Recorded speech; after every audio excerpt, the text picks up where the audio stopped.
Bom, então, bom dia para todos.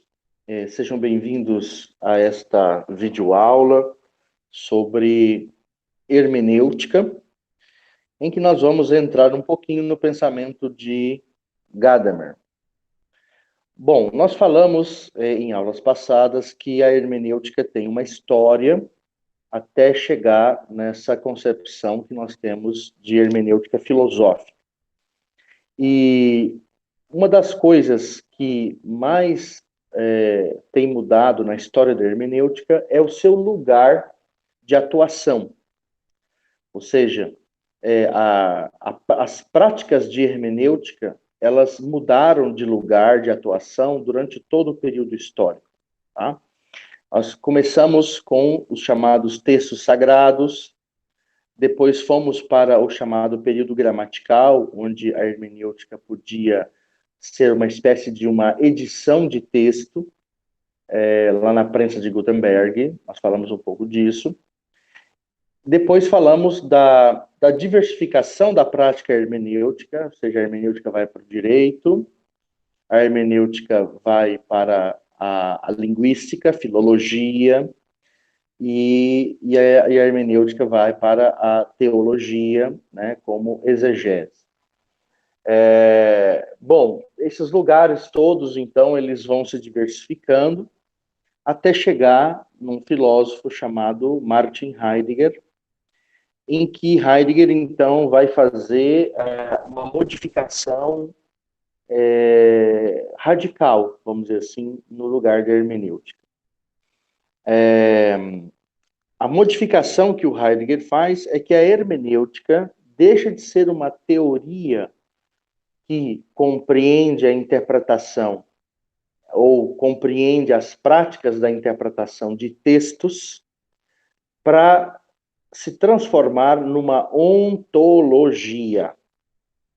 De novo, a hermenêutica, ela deixa de ser vista por Martin Heidegger como um conjunto de teorias, né, uma metodologia ou uma teoria explicativa das metodologias de práticas interpretativas, e começa, então, a ser vista como uma ontologia, ou seja, como uma teoria de compreensão e explicação do ser.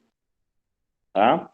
Então, para o Heidegger, toda discussão sobre o ser, toda metafísica, vamos dizer assim, ela é uma hermenêutica. E só a ela cabe a hermenêutica. E nada mais. Tá? A hermenêutica não se presta primeiramente, ela não se presta a textos propriamente ditos, mas ao modo de ser, a discussão do ser, para depois você ir para a questão prática. Tá? Então, esse é o primeiro ponto importante. A hermenêutica se torna ontologia. A hermenêutica se torna a Professor, compreensão. Pois não, bom dia. bom Pode dia. falar. Queria só tirar uma dúvida. Essa compreensão de Heidegger sobre o ser é a mesma daquela ideia da virada linguística ou não? Ela tem um pouco de. Parece um pouco sim, tá? Mas ela é um pouquinho diferente, porque para o Heidegger, o ser, ele é como se fosse um indicativo de compreensão dos entes. Ou seja, deixa eu ver se eu consigo explicar isso para você. O ser é tudo aquilo que você, de alguma forma, existe para você se orientar na hora de você entender os entes. Então, é um pouquinho diferente. Isso tem uma influência dos linguistas, sim, mas é diferente no modo de entender. Porque, na verdade, o ser ainda, para o Heidegger, ele não se reduz à linguagem. Tá? O ser não é linguagem. para Heidegger. O ser é um indicativo formal de orientação para os entes. Ele está entre os entes e a linguagem, ele estaria entre essas duas coisas. Eu sei que é complexo dizer isso, né? Mas é tipo assim, por exemplo, vou te dar um exemplo bem bobo, bem rasteiro, bem idiota mesmo.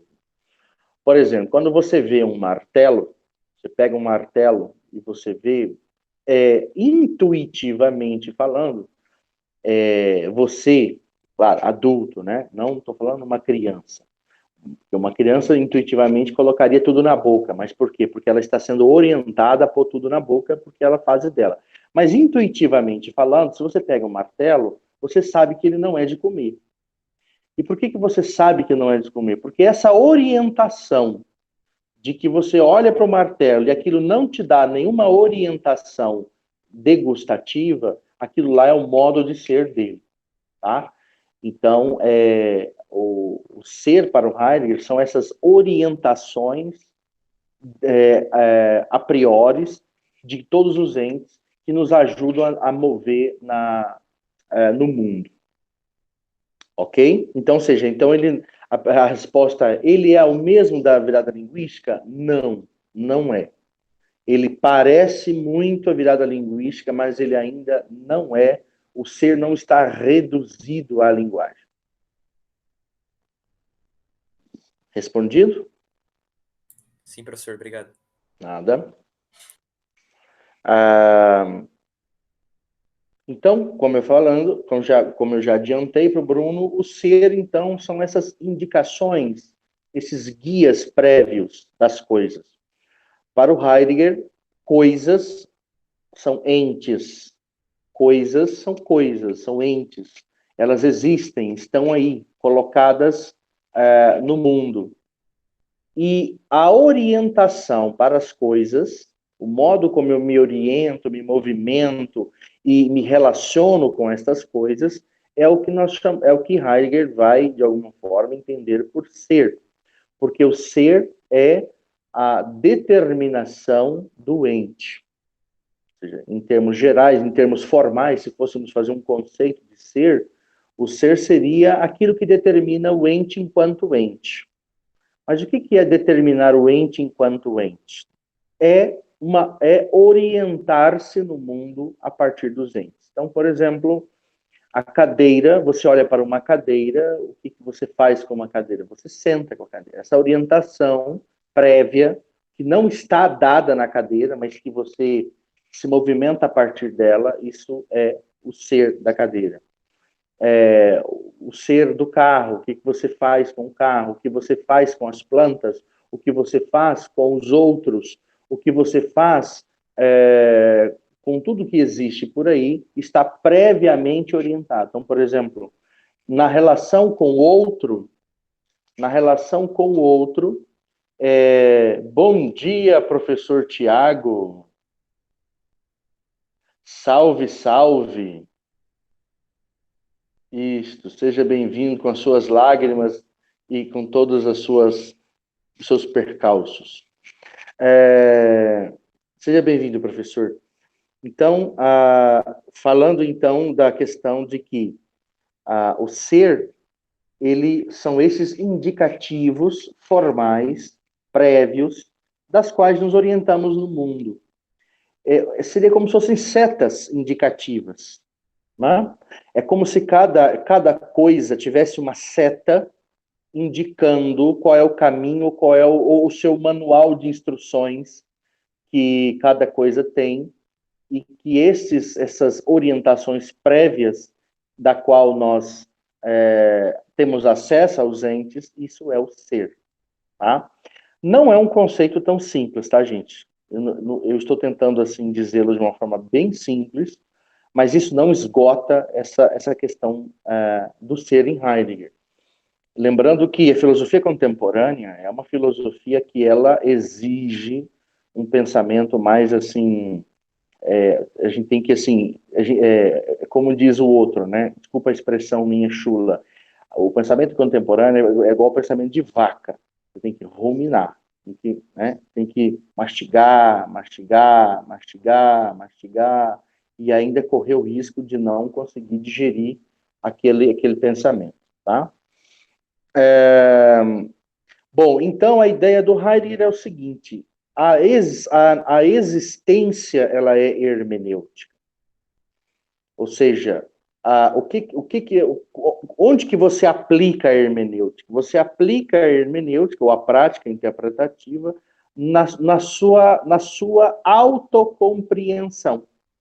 Ou seja, você se autocompreende, e aí você está fazendo hermenêutica. Todas as vezes então, que você faz uma leitura da sua vida, você está fazendo hermenêutica.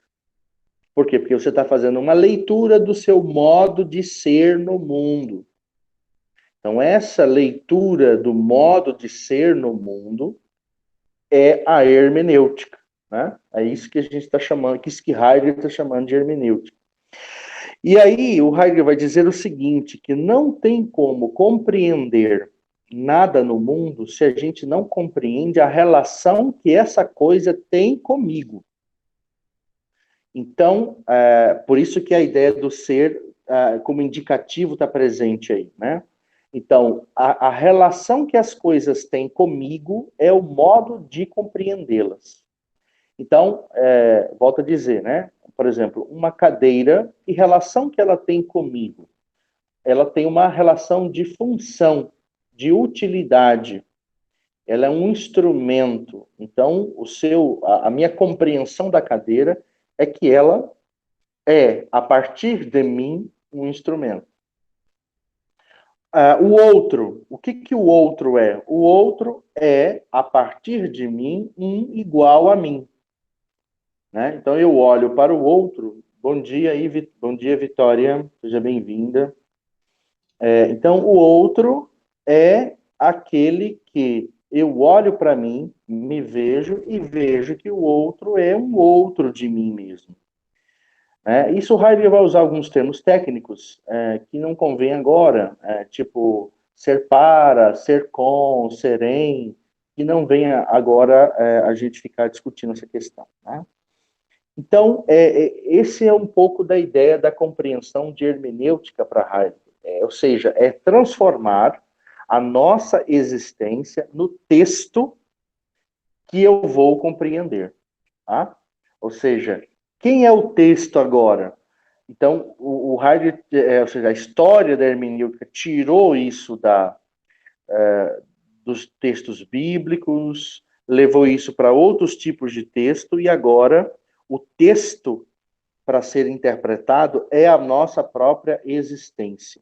Então, quando eu falo de mim, quando eu estou dizendo de mim mesmo, eu estou fazendo uma hermenêutica. Então, a ontologia, a metafísica, o estudo do ser, é uma hermenêutica. Aqui tem alguma pergunta, alguma dúvida, alguma questão? Ok. Então, a partir disso, então, dessa compreensão, duas outras são possíveis de ser ditas. Primeiro, a verdade, segundo Heidegger, deixa de ser uma intelecção, ou seja, a verdade não é para ser entendida, a verdade é para ser desvelada. Atenção que eu estou dizendo. A verdade deixa de ser inteligível, ou seja, deixa de ser um conteúdo que será raciocinado. A verdade será desvelado existencialmente, ou seja, a verdade é quando as coisas nos impactam. Quando eu sou impactado pelas coisas, isso é a verdade das coisas. Então, quando eu sou assolado pelas coisas, vou dar exemplos simples disso. A gente só toma consciência, por exemplo, de que a gente tem fígado quando ele começa a doer. Até então, a gente vive muito bem, obrigado, nem sabe se o fígado está aí ou não. Depois que a gente toma todas as cachaças do mundo, e o trem começa a dar pau, aí você começa a sentir dor, e o médico fala, olha, você está com cirrose. Putz, mas eu tinha fígado? Pois é, tinha fígado. Então, ou seja, essa é a ideia de verdade para Heidegger, né? Ou seja, a verdade é o desvelamento das coisas para nós. Então, as coisas vão nos desvelando e elas vão nos assolando, e aí a gente tem certeza de que elas estão aí. Então, por exemplo, quando você tropeça em alguém ou em alguma coisa, você, querendo ou não, você toma da pior forma possível a consciência de que aquela coisa estava lá. Então, não foi um ato intelectivo, nem um ato de razão, de você ir lá conhecer aquela coisa. Mas foi a própria coisa que se mostrou para você. Então, isso Professor, seria... Pode falar. eu só entendi uma coisa. Então, ele determina que a verdade ela só existe ou aparece quando algo toca nesse ser? Ou assola, não sei, acho que foi esse termo que o senhor usou. Uhum. A verdade só acontece quando as coisas nos impactam no nosso ser. Então, a verdade ela não é um conteúdo intelectual, não é um conteúdo não é um objeto da razão, é um objeto de impacto do ser. Então, quando você se impacta, quando você toma aquele susto existencial, ou seja, quando você é tomado por inteiro de uma determinada realidade, aquilo é a verdade, né? Então, a verdade não é uma certeza da razão, é uma verdade, a verdade é uma certeza do ser. Ou seja, é, por exemplo, aquela, vou dar um outro exemplo também simples. A gente só sabe o que é passar fome quando a gente passa fome. Então, eu posso até dizer para você, olha, Bruno, passar fome é assim, é assim, é assim. Mas aí você nunca vai chegar na verdade daquilo. Por quê? Porque você nunca foi impactado pela violência da fome. Então, quando você é impactado pela violência da fome, a verdade da fome apareceu para você. Ou seja, você sabe o que é a fome. Então. Por quê? Porque você sentiu, não é sentir no sentido de sentimento, você foi assolado existencialmente, em toda a sua essência, pelaquela experiência. Né?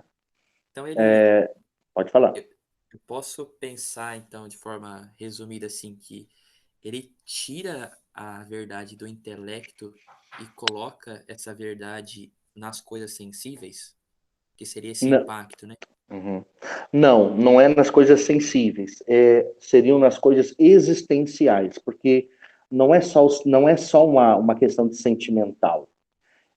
Você tem que ser tocado em toda a sua, em todo o seu ser. Porque não adianta também, por exemplo, uma simples dor pode não te fazer, não te mudar nada na sua vida, né? Por exemplo, alguém pode te dar um tapa na sua cara e aquilo você esquecer, aquilo lá não é uma verdade. Mas, por exemplo, existem tapas na cara muito mais doído do que um tapa real, né? Às vezes, por exemplo, chega uma pessoa em você e fala, pô, Bruno, mas você é um cara chato, hein, Bruno? Aí você, sabe quando você se assusta, fala, putz, mas será realmente? Você foi impactado com aquela palavra tão forte que você nunca tinha parado para pensar naquilo e aquilo te toma por inteiro e você então começa existencialmente a pensar sobre aquilo, né? Então, não é um deslocamento do intelecto para a sensibilidade, mas é do intelecto para a existência. Quando você é impactado no seu ser, quando tem assim, uma provocação profunda em você, quando você te faz refletir, quando te faz pensar, quando te desloca realmente. É igual, por exemplo, vamos dar um exemplo bíblico para você entender. É, a, a, Segundo os textos bíblicos, São Paulo teria tido uma experiência tão forte da presença de Deus que ele cai do cavalo. Né? Se isso é literal ou não, nós não sabemos ao certo do ponto de vista que nós não estávamos lá. Mas a ideia de cair do cavalo, seja literal ou não, ela mudou a vida de Paulo. Então, Paulo teve uma experiência existencial da verdade. Me faço entender? Sim, professor, entendi. Tá? Então, ou seja, não é só sensível, tá? Porque se fosse só sensível, poderia estar falando assim, Paulo fumou umas lá e viajou na maionese. Mas não é isso. Paulo teve uma experiência existencial, houve uma mudança no seu ser.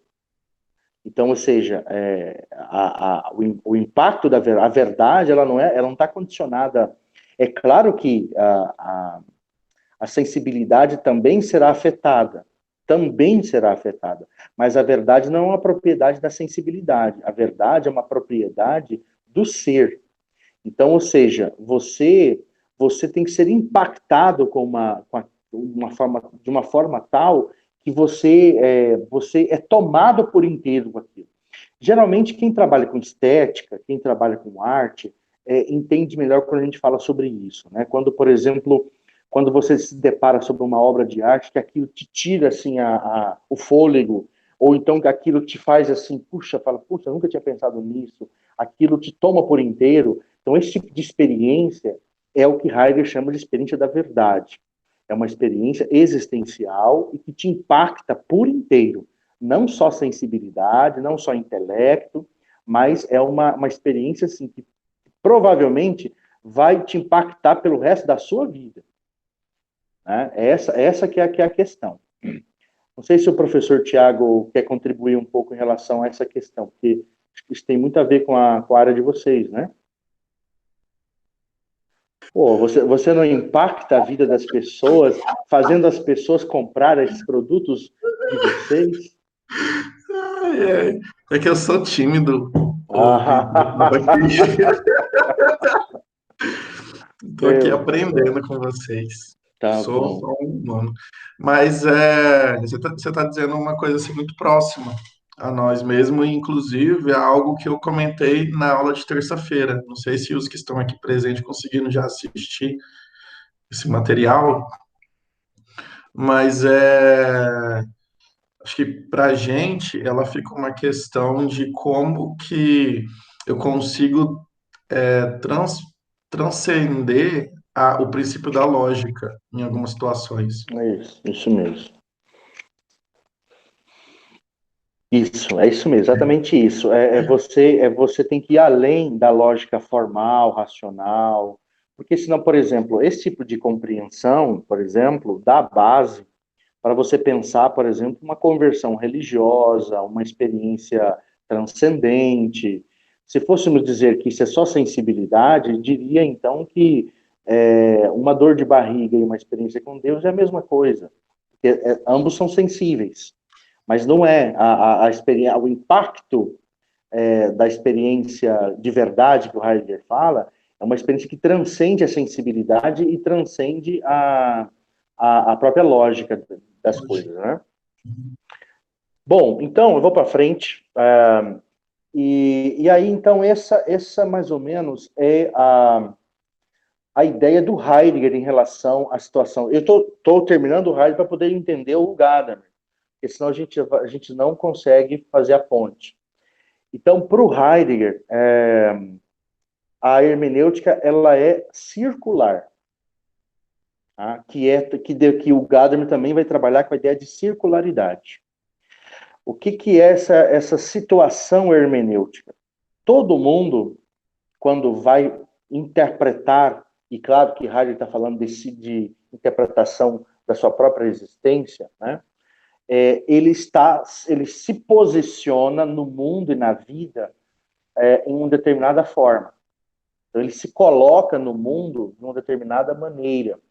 Ele está dado, então, por exemplo, eu estou dado no mundo, por exemplo, moro em Campo Grande, nesse momento, eu estou dado dentro de um mundo que, para mim, é do campo da filosofia, eu sou casado, então tem uma certa posição que eu já marquei no mundo. Só que essa posição marcada no mundo, ela está diretamente relacionada com uma certa visão que eu tenho do mundo. Eu me posiciono no mundo, estou posicionado, isso não depende de mim, isso é uma coisa que é anterior à minha posição no mundo, mas isso está condicionado também com o modo como eu me vejo no mundo. Né? Eu posso concordar com a minha posição, eu posso discordar da minha posição, eu posso querer outras coisas, né? Então, eu tenho uma visão prévia sobre a minha própria posição. Essas duas coisas, então, me permitem construir uma concepção prévia, ou seja, construir, então, uma interpretação sobre eu mesmo e que me faz mover para uma nova posição, que gerará uma nova visão, que gerará uma nova concepção. Então, esse é o movimento hermenêutico que o Heidegger diz existir na própria existência das pessoas. Né? Isso é a compreensão hermenêutica de Heidegger. Você está dado no mundo de alguma forma, você tem uma visão sobre essa própria posição sua, e isso gera uma concepção. E essa coisa vai rodar ad eternum até você deixar de existir. Né?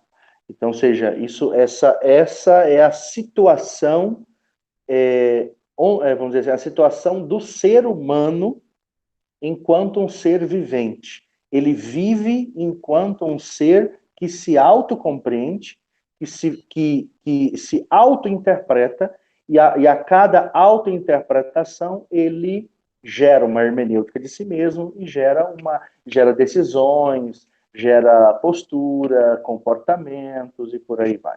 Né? Ô, professor Vitor, Por favor.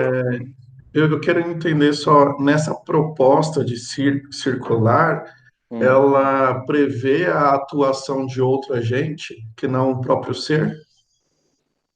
Por exemplo, eu estou tendo uma visão, uma concepção, uma posição prévia, mas elas podem ser deturpadas pela participação de outro? Pode. Só que o Heidegger, esse é o limite dele, né? Que quem vai teorizar bem isso que você está falando é o Gadamer. Aí o Gadamer vai colocar bem isso que você está dizendo. Porque o Heidegger ele ainda está dizendo assim que o outro, na sua vida, ele sempre tem que ser, ele vai ser interpretado a partir de você. Então, o outro pode contribuir na sua posição. No momento que você está posicionado, o outro está presente, quando lugar da sua posição, né? Então, o Heidegger ainda tem o limite de que as coisas estão muito centradas em um sujeito só, vamos dizer assim. Né? Ou seja, a intuição dele ainda é uma intuição fraca, vamos dizer assim, porque ele não está levando em consideração, fraca nesse sentido, de que ainda é muito prévio, né?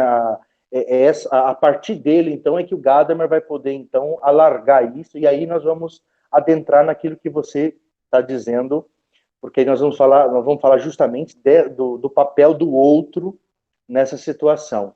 Mas, por enquanto, o outro entra aqui como alguém que está junto à minha posição prévia. Tá bom. Então, na hora que eu determino a minha posição prévia, os outros estão juntos nela. Beleza? Isso ainda é muito prévio. É igual como você estava explicando do Greimas, não, das fases, né? Dos pensadores lá de você. Você falou, essa aqui é a primeira fase e tal. Então, na verdade, o Heidegger, ele não dá muitos passos nisso aqui, não. Ele fica por isso aqui mesmo. Por isso que ele é o precursor, ele vai dar primeiro pontapé, mas quem vai dar uma substância para isso vai ser o Gadamer, né? Certo, gente? Mais alguém tem alguma pergunta, alguma questão? Porque aqui eu termino o Heidegger, e aí eu vou falar do Gadamer. Então tá bom, então. Beleza, então. Vamos para frente. Bom, então, aí nós temos, só para a gente lembrar, os lugares, né, os locais da prática hermenêutica, que nós vimos até então, né? Saímos dos textos sacros, passamos pelos textos gramaticais, expandimos isso para outros tipos de textos, música, pintura, fomos para ciências humanas, que foi Dilthey que disse que a hermenêutica ela é propriedade antropológica, diferente das ciências naturais, e chegamos até Heidegger, que diz que a hermenêutica ela é uma propriedade da existência humana, ou da ontologia, ou do modo de ser. E essa tradição é a tradição recebida por Gadamer, né? Hans-Georg Gadamer. Gadamer, eu não vou ficar detendo muito sobre a vida dele. Nesse sentido, eu sou igual a alguns filósofos que dizem que fofoca filosófica a gente evita em sala de aula e deixa que cada um busque as suas fofocas prediletas. Então, se vocês quiserem saber o que ele fez... Nossa, eu me senti muito fofoqueiro agora. Então, tipo Leão Lobo, né? Dignidade. Então, se vocês quiserem saber sobre a vida, vidas e fofocas de Gadamer,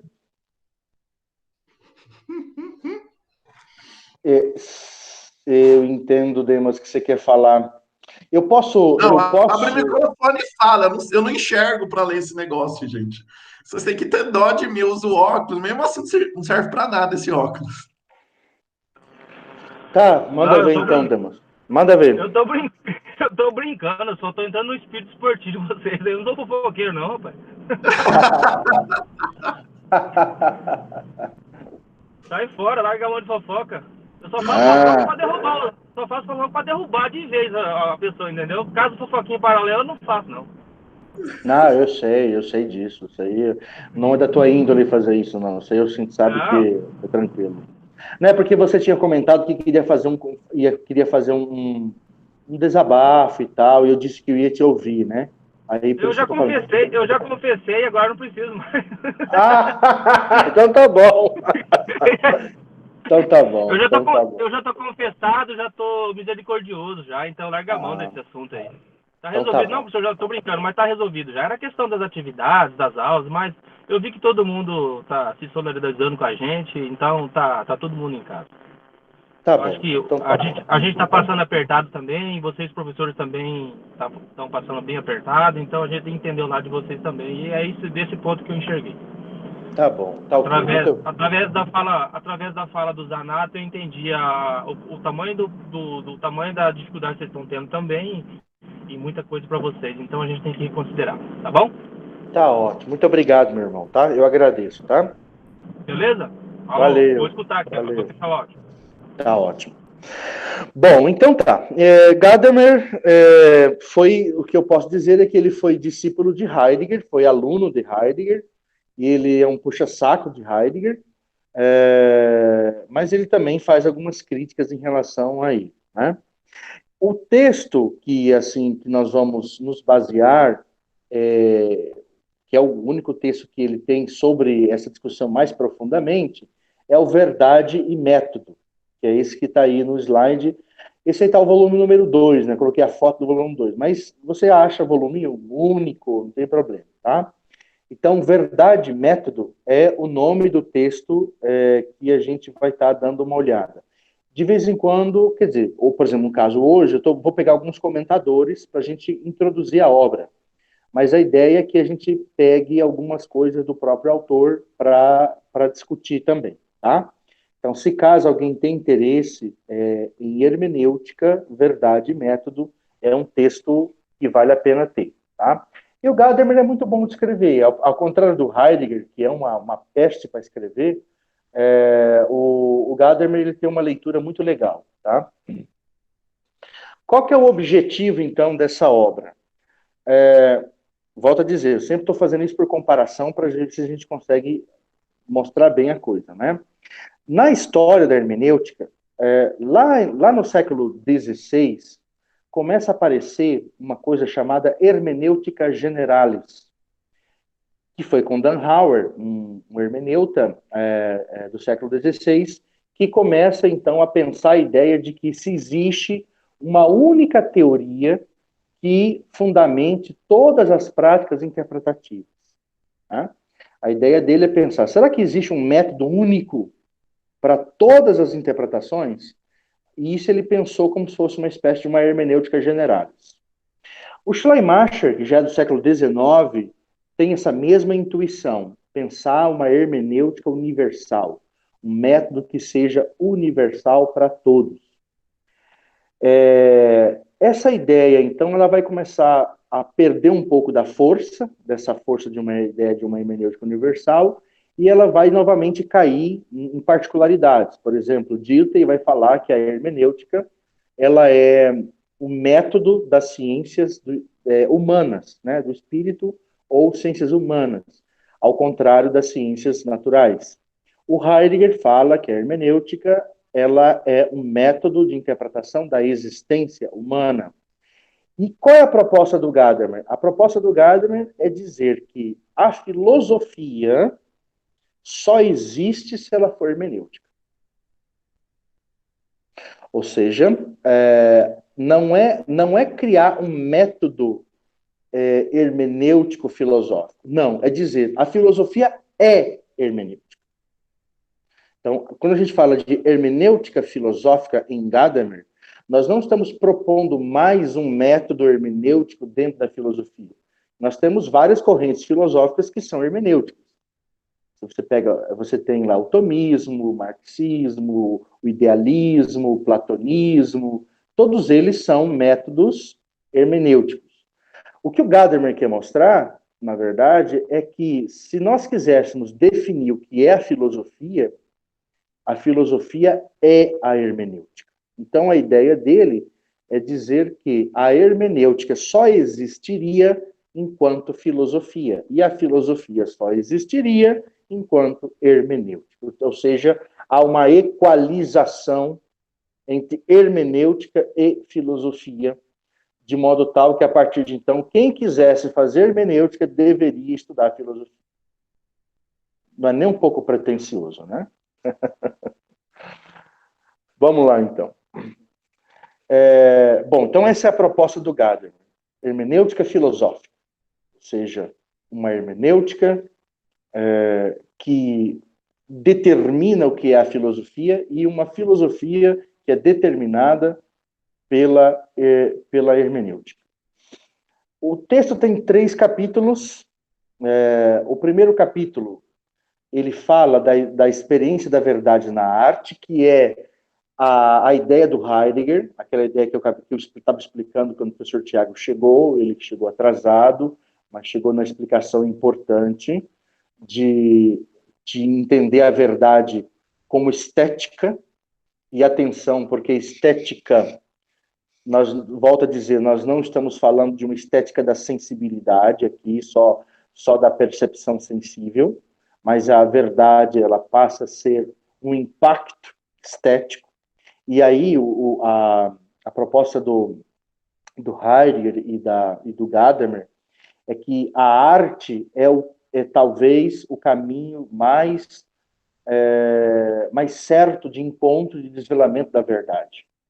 E a verdade ela teria mais chances de aparecer não num texto de filosofia, não num texto enfim, não em textos duros, né, pesados de ciência, mas ela teria mais chances de você encontrá-la em textos estéticos. Uma pintura, uma escultura, uma poesia, uma literatura. Pois não, pode falar. Na aula do Zanata, e um pouco, lembro naquelas primeiras aulas que a gente teve junto com a turma de comunicação, a gente viu bastante sobre essa questão da influência das mídias, né, da comunicação em si. Esse conceito que o senhor colocou da estética, da arte, ele também pode ser levado numa interpretação, por exemplo, da influência da mídia, também nessa experiência da verdade, ou não? Sim, também, sim. Se você olhar bem, Bruno, esse período que nós estamos trabalhando, o período de Heidegger, Gadamer, Eu não tenho culpa, tá no celular, né? É, o período de Heidegger, Gadamer, é, a escola de Frankfurt, Walter Benjamin, todos eles são filósofos que estão no mesmo período trabalhando praticamente ah, as mesmas intuições, tá? Então, na verdade, quando você lembra da questão da comunicação, a escola de Frankfurt, todos os filósofos, mais ou menos nesse mesmo período, que é o período aí da segunda metade do século XX, eles estão chegando quase que todos à mesma compreensão, tá?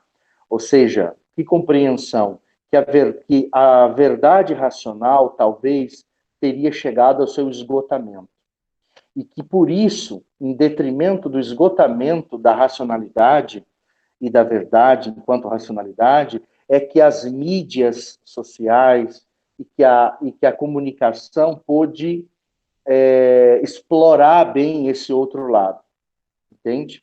Então, quando você vê, por exemplo, quando você estuda Adorno, Horkheimer, quando você estuda Walter Benjamin, quando você vê a indústria cultural trabalhando essas perspectivas, é porque justamente existe um período que está entendendo que existe uma crise instaurada na razão. Tá? Quando você entrar em filosofia contemporânea, você vai ver que a grande marca da filosofia no século XX é a crise da razão. Tá? Tudo aquilo que a razão construiu no iluminismo ela vai entrar em colapso lá no século XX, principalmente depois da Segunda Guerra Mundial. Por quê? Ô, Victor, Pode falar. só fazendo uma ponte, é exatamente esse movimento histórico que tem acontecido, né? Então, a comunicação, ela começa a se apropriar dessa crise da razão no momento do modernismo, né? Quando tem uma Perfeito. evolução aí da ciência e da arte a partir de outras esferas, que é onde também tem o grande salto na semiótica a partir de Greimas. Então, quando ele propõe uma ideia de estrutura a partir de um conceito,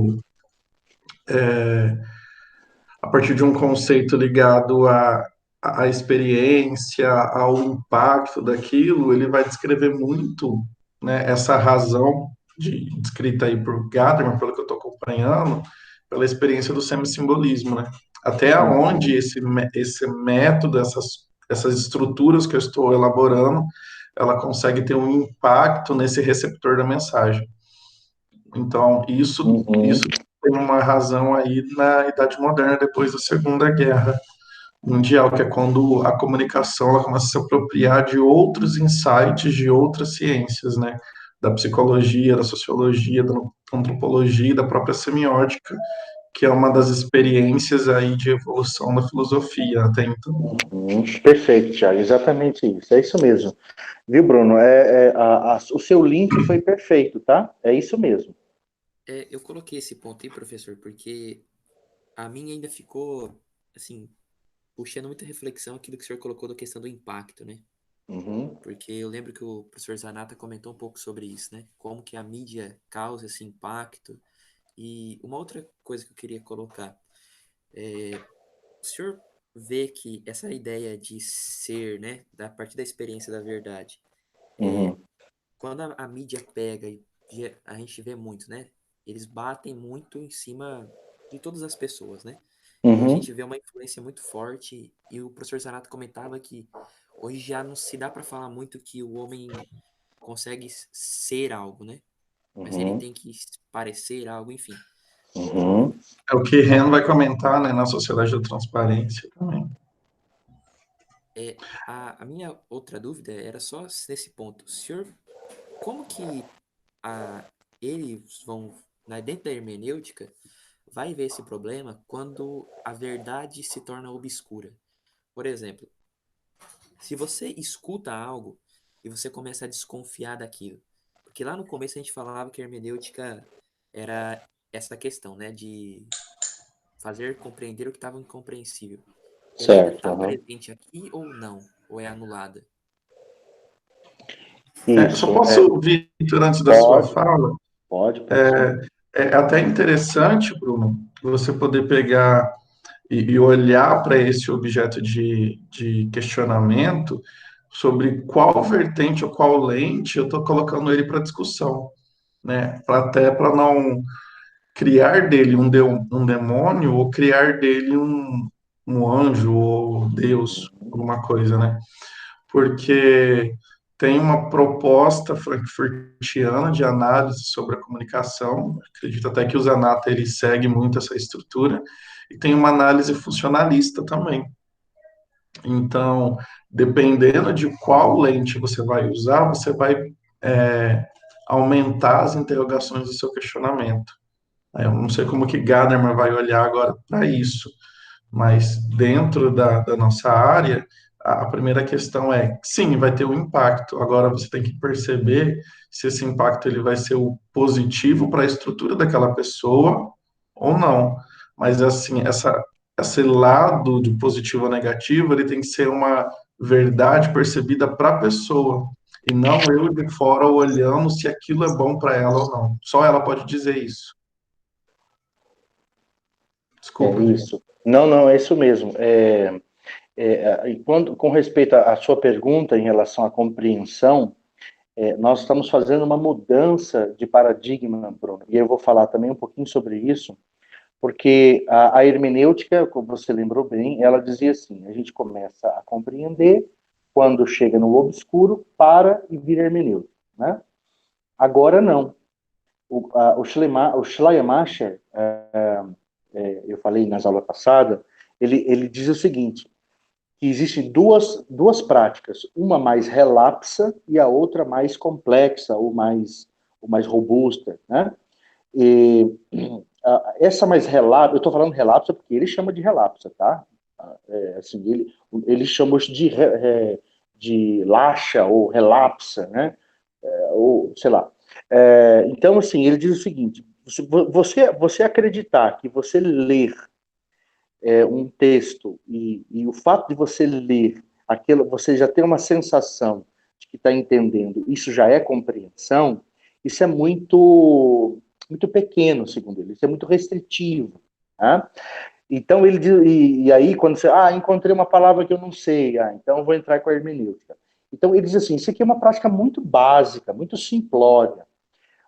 O que acontece é que os nossos autores, a partir do século XIX, Bruno, eles vão querer mergulhar para dentro da linguagem, para dentro da discussão textual, para descobrir justamente aquilo que já o Tiago já falou várias vezes, e eu tenho chamado a atenção, para essas metalinguagens, essas camadas da linguagem, os sentidos, os significados, os signos. Então, o que os caras estão entendendo é que a hermenêutica cada vez mais vai invadir esses campos.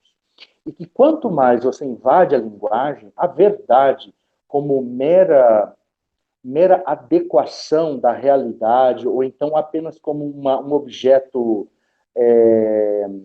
intelectível, ele começa a ter problemas. Porque, por exemplo, se a verdade ela precisa ser, por exemplo, universal, como é que a gente vai conseguir falar uma coisa universal em uma linguagem que sempre é particular? Entende? Então você tem um imbróglio aí. Desculpa, Tiago, pode falar. Não, desculpa eu atrapalhar. E até um questionamento o como que esses autores eles ajudam a gente a pensar sobre algo, mas sempre lembrando que esse pensar vai ser um recorte sobre esse objeto por completo, né? O problema dessas interpretações é eu entrar para a discussão do objeto já tendo uma verdade para ele, sem olhar para ele e discutir com ele qual é a verdade estabelecida. Porque senão, se eu já entrar numa discussão sobre o objeto, já sabendo o que é esse objeto, já criando um conceito sobre ele, eu não vou descobrir outras coisas que ele pode me falar. Isso. E outra coisa importante também, Bruno, é que aqui a discussão da verdade, ela não tem a ver com a discussão da ética. tá? Ou seja, a gente aprende na filosofia que o que é verdadeiro necessariamente acaba sendo bom. Por quê? Porque isso é uma influência platônica. Nós, de alguma forma, até hoje, vivemos sob essa influência platônica, os chamados transcendentais. O que é bom, é belo e é verdadeiro.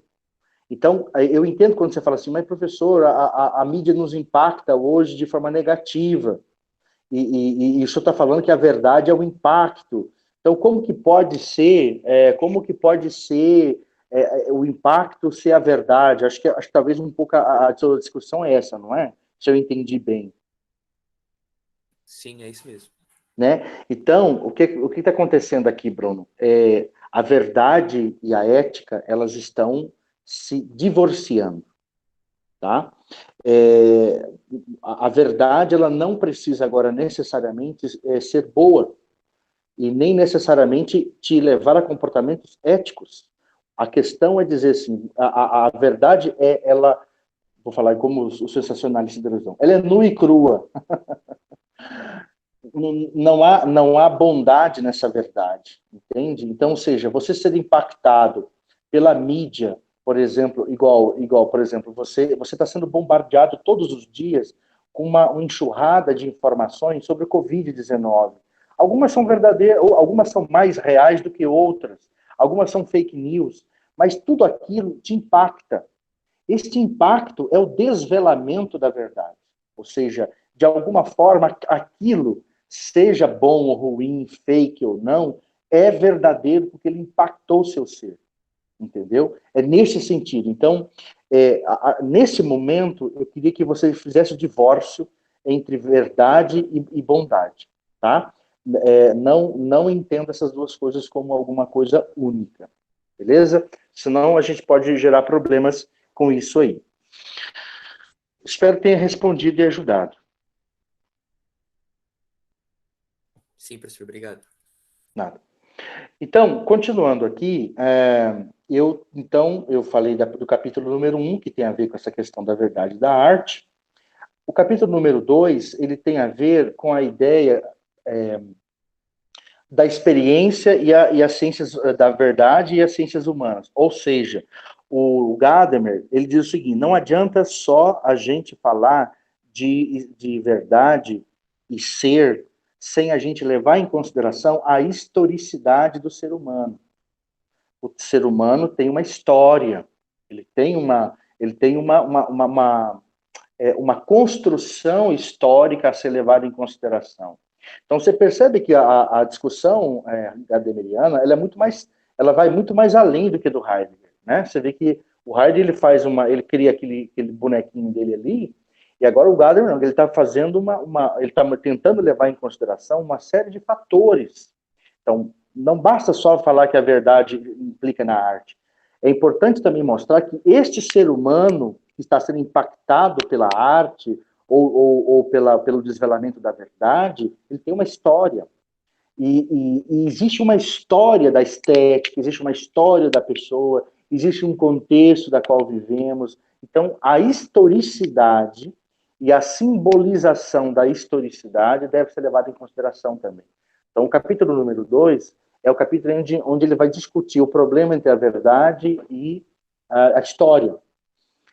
Capítulo número 3, aí é o cerne da questão. É onde, então, ele vai responder a pergunta do professor Tiago, quando perguntava para o Heidegger, como que entra o papel do outro?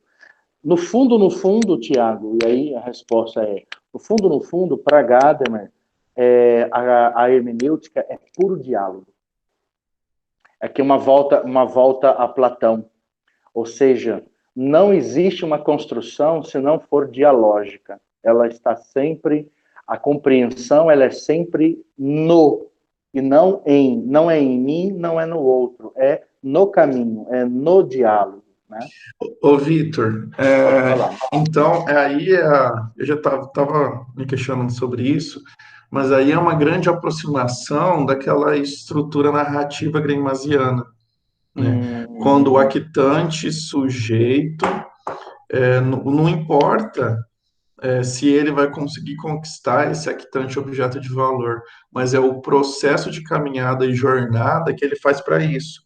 Na Isso. jornada dele, né, naquele diagrama que Greimas constrói, ele ainda destaca que por mais que seja uma aventura, ou estou colocando aqui entre aspas, para ficar bem mais lúdico, né, mais Claro. didático, Aham. mas por mais que seja uma aventura do actante sujeito, ele ainda tem um diálogo com o actante destinatar ou incentivador e os ajudantes, que Uhum. interagem com ele para a percepção de um objeto de valor e desbravamento e, enfim, o Uhum. percorrer todo esse caminho.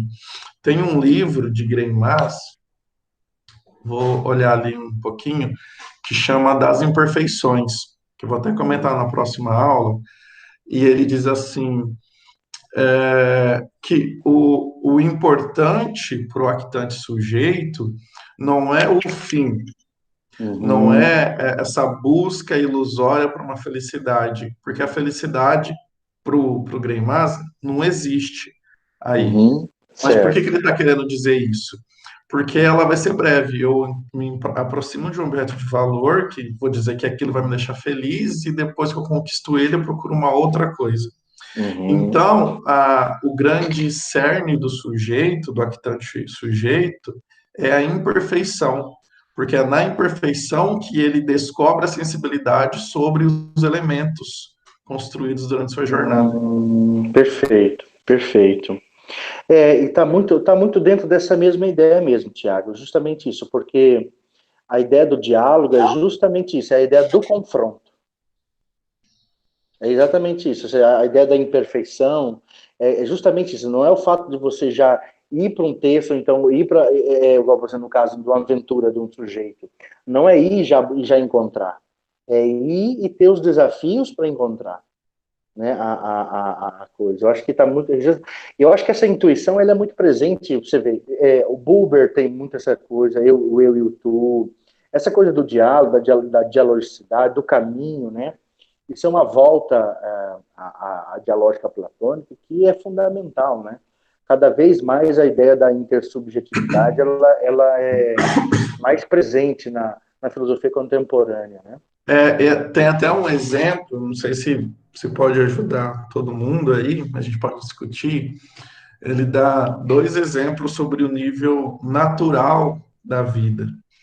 Por Uhum. exemplo, a gente quer muito se questionar ou acessar a lógica para viver a experiência da vida. E em alguns momentos ela tem que ir além.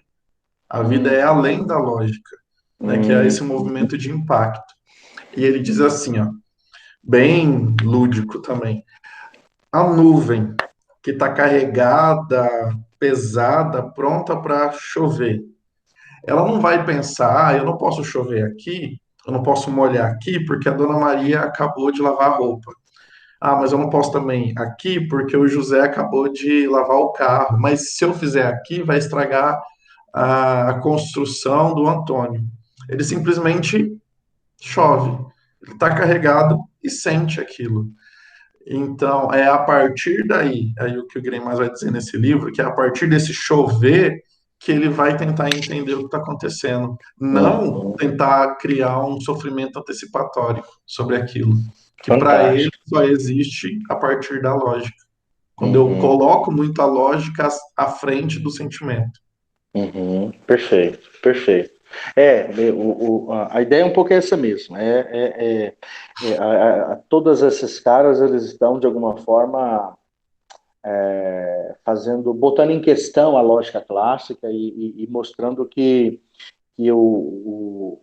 os analíticos, e aí quem vai gostar disso é o Gabriel da filosofia, que é apaixonado por Wittgenstein, ele deve estar ouvindo agora e me xingando. Mas tudo bem. Que o Wittgenstein que tem essa coisa muito pesada, o primeiro Wittgenstein da estruturação da linguagem lógica, né? Então, o que nós estamos falando justamente é isso, uma desconstrução desse tipo de gramática, né? Vamos dizer assim. Bom, eu estou quase terminando já. Então, olha só. Então, na verdade, o caminho que o Gadamer vai fazer é isso, né? Verdade como desvelamento, o problema da verdade como história e a verdade, ser e linguagem, que é a ideia do diálogo, né?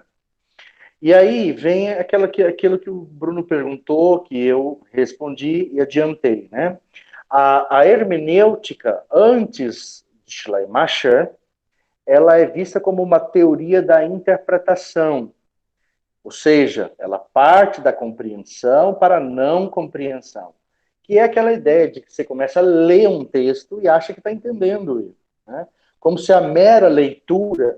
O que é a mera leitura? É simplesmente a tomada perceptiva de consciência das letras e do significado literal daquilo, né?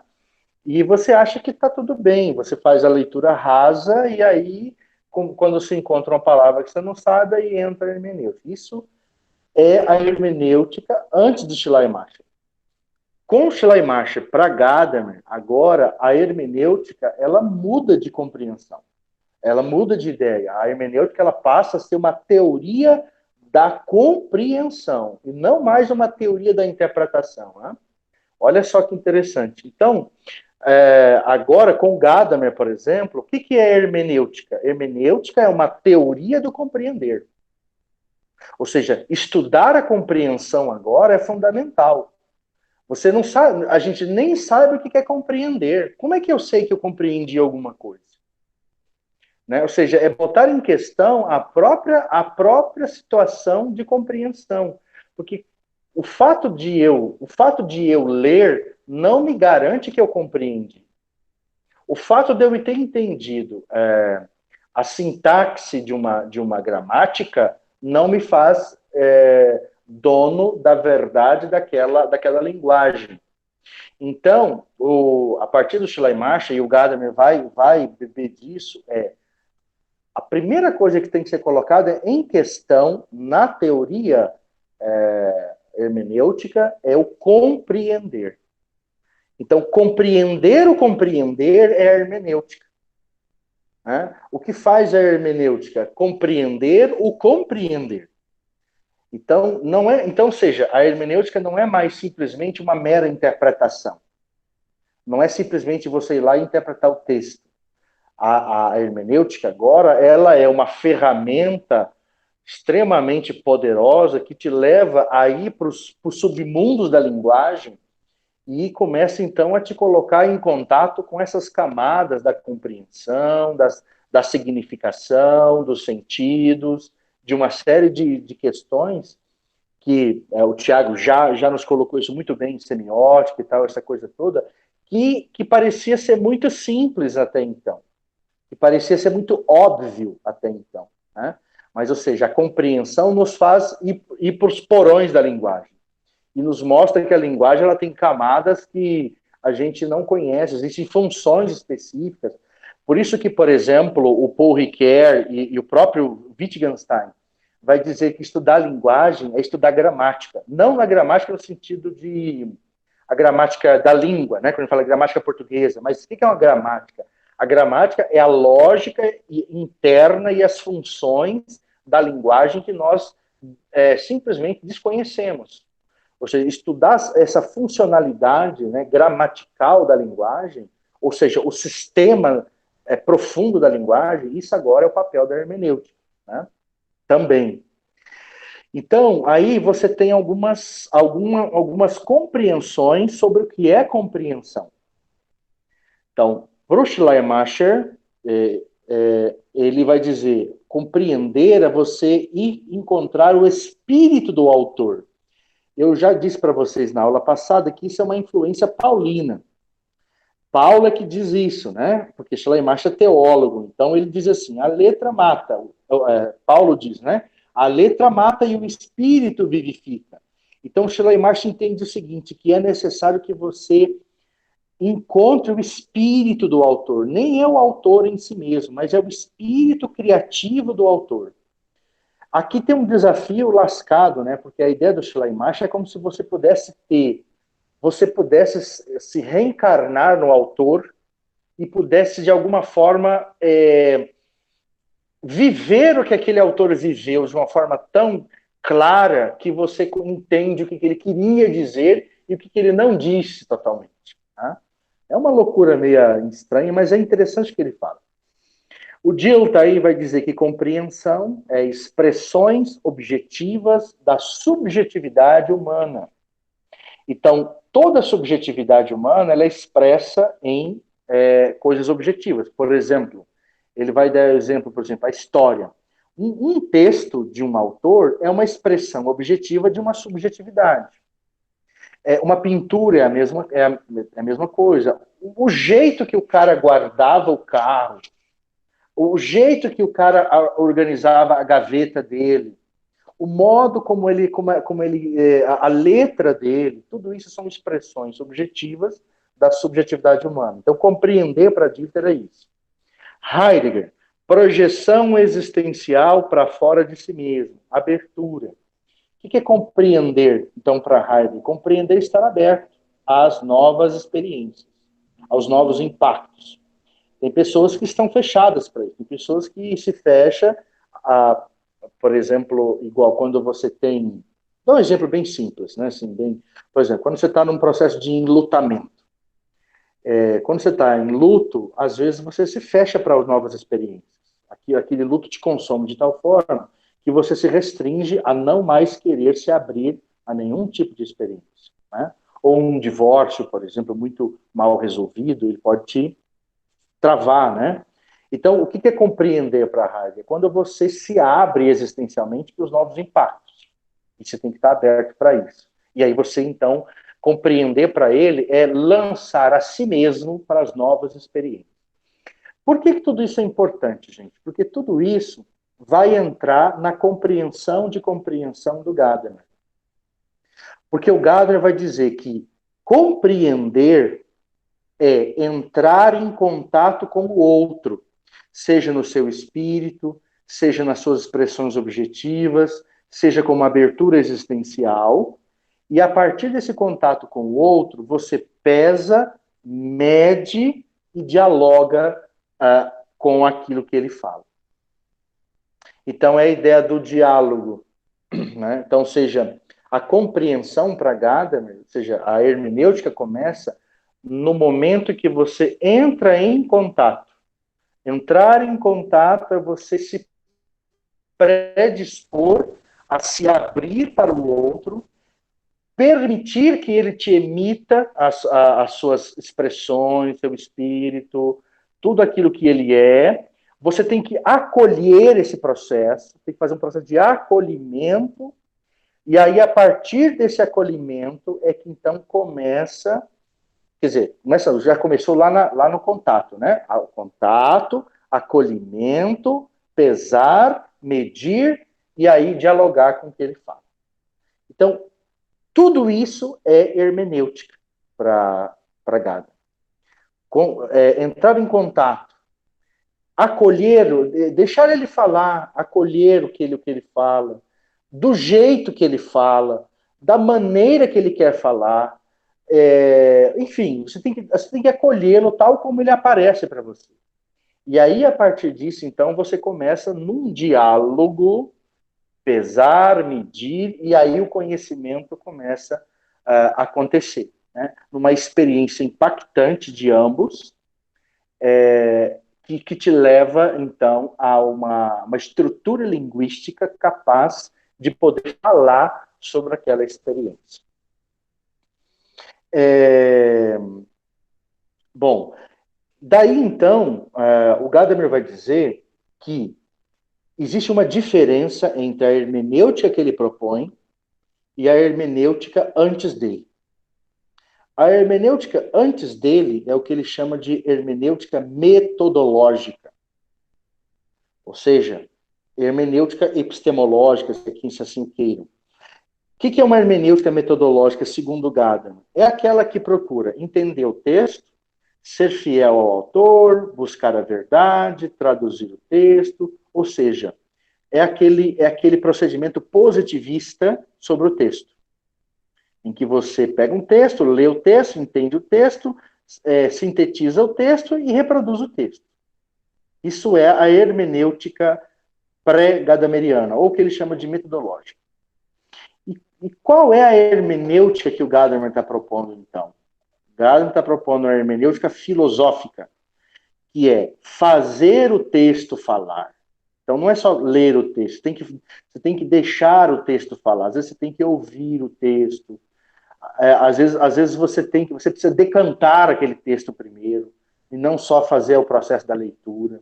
Não é uma leitura fria que o Gadamer fala. Às vezes tem texto que é melhor que você ouça ele do que você lê-lo. Tá?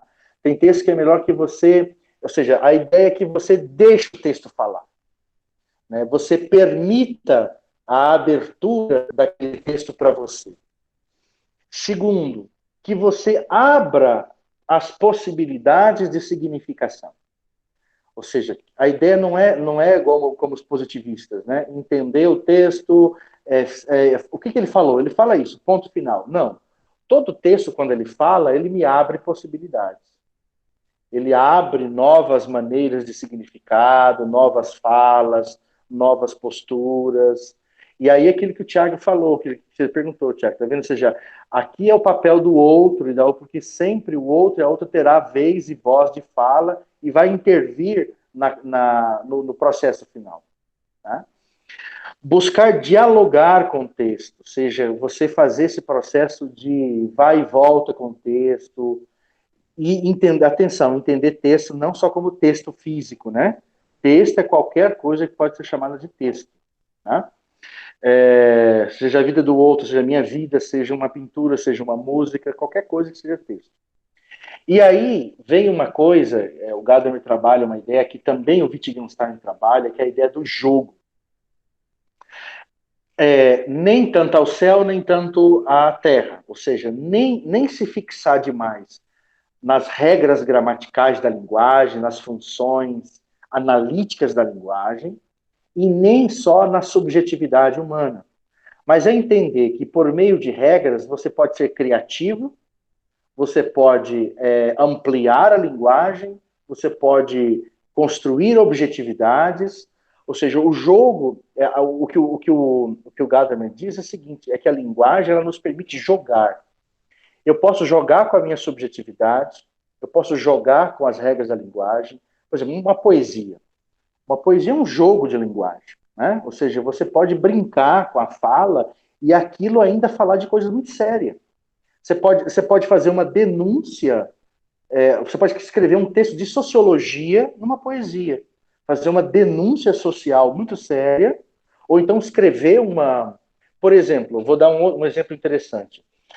Os textos bíblicos, né? Você vê, quando eles têm em formatos de poesias, ou seja, a revelação, a ideia da revelação divina não se perde com a brincadeira textual. Né? Ou seja, você não vai deixar de retirar dali a mensagem sagrada porque o texto está dentro de um jogo de linguagens. Né? Isso o Gadamer entende que isso é perfeitamente possível, você brincar com a linguagem, jogar com a linguagem, e é isso que vai permitir as várias significações. Você tem que levar em consideração tudo isso. Né? E aí, isso é também uma influência heideggeriana, é mostrar o que o texto não diz. Há coisas que o autor diz não dizendo. Há coisas que o autor fala sem querer falar. Né? Há coisas que você percebe que o autor parou ali porque alguma coisa parou. Então, ou seja, com essa hermenêutica, segundo ele, você pode ir... por isso que, por exemplo, por que você pode, por exemplo, fazer uma interpretação de um autor, dizer, ele pensaria assim, justamente pelo não dito que ele disse. Ele tem um dito que ele não disse e que você, ao ler ele, você pode dizer, ele diria isso, se ele tivesse vivo. Né? Vitor, acho que aí são os itens importantes de conhecer as fofocas do autor, né? A gente começa a entender a vida dele e algumas verdades que ele concordava que vão ajudar a gente a interpretar os ditos e não ditos dele. Sim, isso é verdade. Uhum. Isso é verdade, isso é verdade. Nesse sentido, você tem toda a razão. Assim, é importante entender o contexto, a história do autor.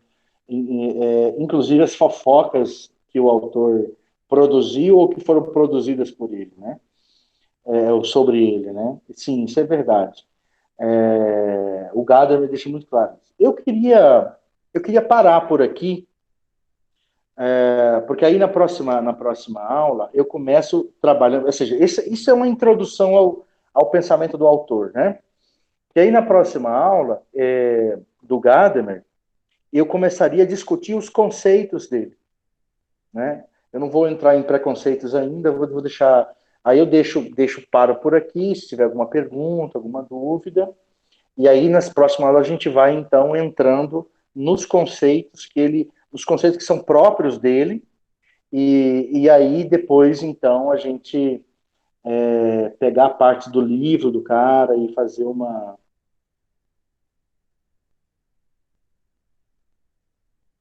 coisa da coordenação. Pode, Bruno, sem problema. Professor, é só uma Hum, dúvida que eu queria tirar com o senhor. não. Se você Pode pudesse falar. orientar a gente, o senhor já tem uma previsão de como vai ficar a questão da nossa avaliação da AFIL e principalmente do texto? Eu pergunto porque se for a ideia é permanecer normalmente, como que vai ser? Não, então, nós havíamos falado, né, e já havia comentado com os líderes, que o que nós combinamos em sala de aula, uma vez que fomos para as aulas remotas, todos os nossos sistemas avaliativos estariam suspensos. Ou seja, está suspenso até a última ordem a fio, está suspenso até a última ordem o resumo de filosofia. Tá? Porque nós não sabemos ainda como e quando vamos voltar. Então, ou seja, o que a gente sempre está dizendo até agora vocês têm uma única nota, uma P1, e pode ser que as atividades sejam aproveitadas para notas depois no futuro, tá? Essa é a única informação concreta que eu tenho para dizer para você. Ou seja, está suspensa a fio até agora e está suspenso o texto do resumo da Semana de Filosofia. Ok? Ok, então, professor, obrigado. Nada. Bom, gente, então Victor, Oi, pode falar.